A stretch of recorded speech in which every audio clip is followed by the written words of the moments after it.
Our next witness is the gentlelady from American Samoa, Congresswoman Radawagan. You are recognized for 5 minutes.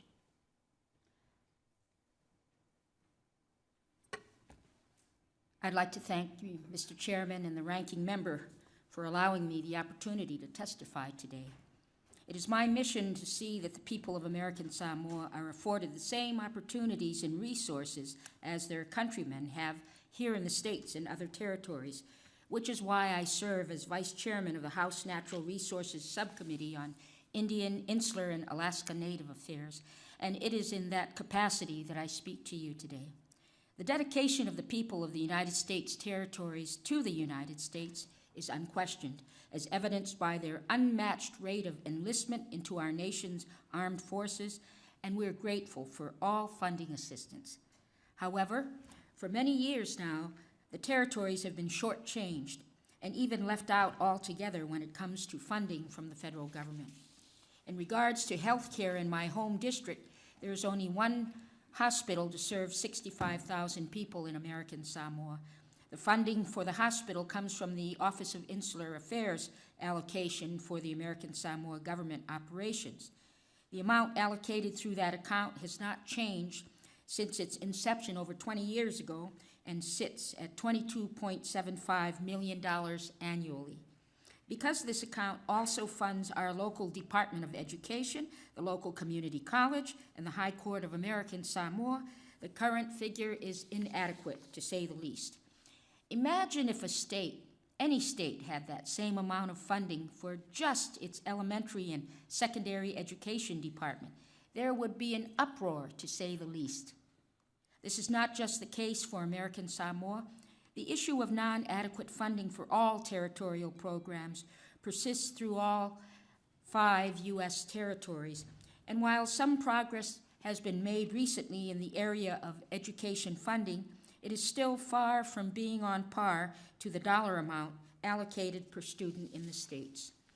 Also, because the hospital does not meet the Department of Veterans Affairs standards, our veterans have to travel 6 hours by jet to Hawaii for any procedure that requires them to need hospital care.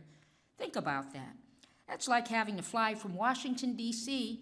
to Los Angeles just to see your doctor. If the hospital had the funds to implement the changes and upgrades needed to serve the large veteran population on our island, it would be a huge cost benefit to the VA, as well as our veterans and civilian population who utilize the hospital.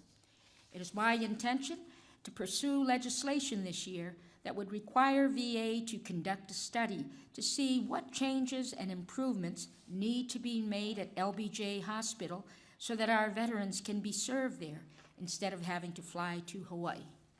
Also, just this past year, the mandatory minimum wage level in American Samoa was increased by 40 cents due to the statute contained in the Fair Minimum Wage Act of 2007.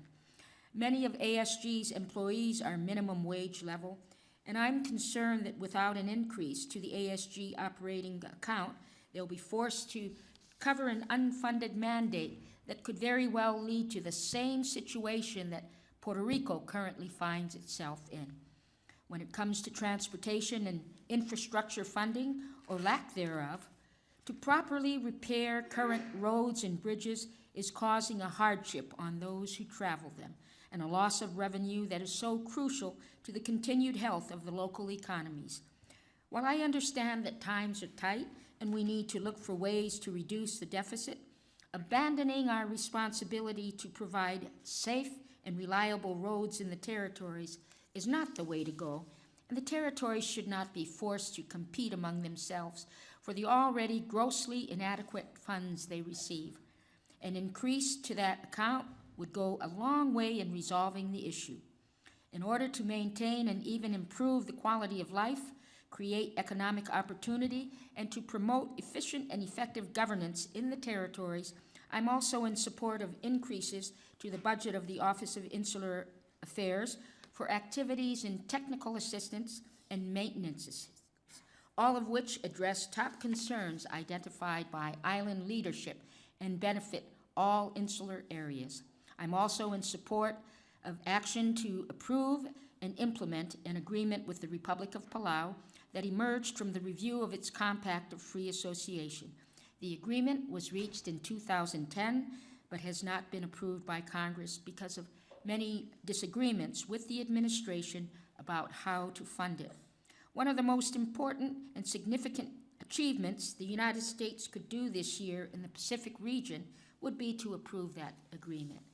I want to close by encouraging you all to find ways to increase the funding for the territories, which at best represents nothing more than scraps off the table thus far. In what would amount to just a small drop in that big bucket would do so much in alleviating the discrepancies between the states and territories.